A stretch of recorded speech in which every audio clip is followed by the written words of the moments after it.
thank you for joining us today. Before we start, could you tell us a little bit about yourself?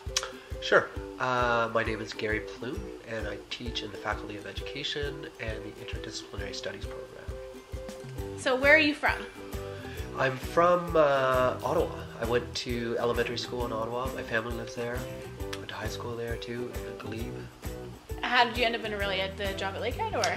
Yeah, I live in Barrie now. So my family moved up to Barrie. My wife got work in Barrie, and we moved up there through a bit of a circuitous route from Ottawa through Toronto and Calgary, Hamilton.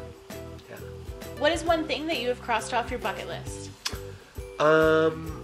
I've always really enjoyed doing multi-sport events, and so 10 years ago I participated in Ironman Canada, which has been a highlight in my life. What kind of experience was that?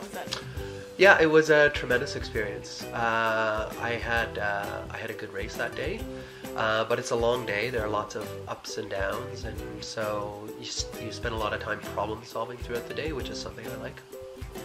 If you could have a superpower, what would it be? Flying, for sure. What is your life motto?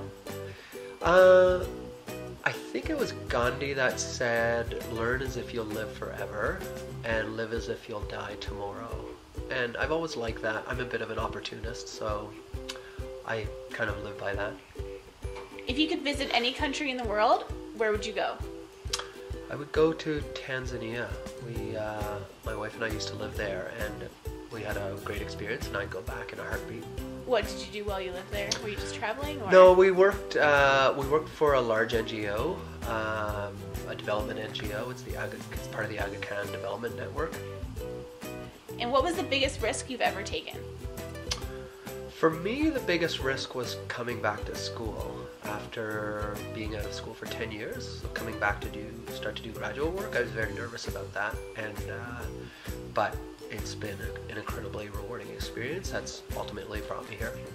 Yeah. So now I'm going to ask you fast 5 favorites. Are you ready? Yep. Okay, so favorite pastime? Running. Favorite place to travel? Muskoka. Favorite restaurant? Moose Winooski's. Favorite color? Yellow. And favorite thing about Lakehead Orillia? I would say the students. I've learned a lot from the students here, and I really enjoy it. That's a highlight for me, is the interaction with students here. Okay, great. Yeah. Well, thank you once again for joining us. Thank you.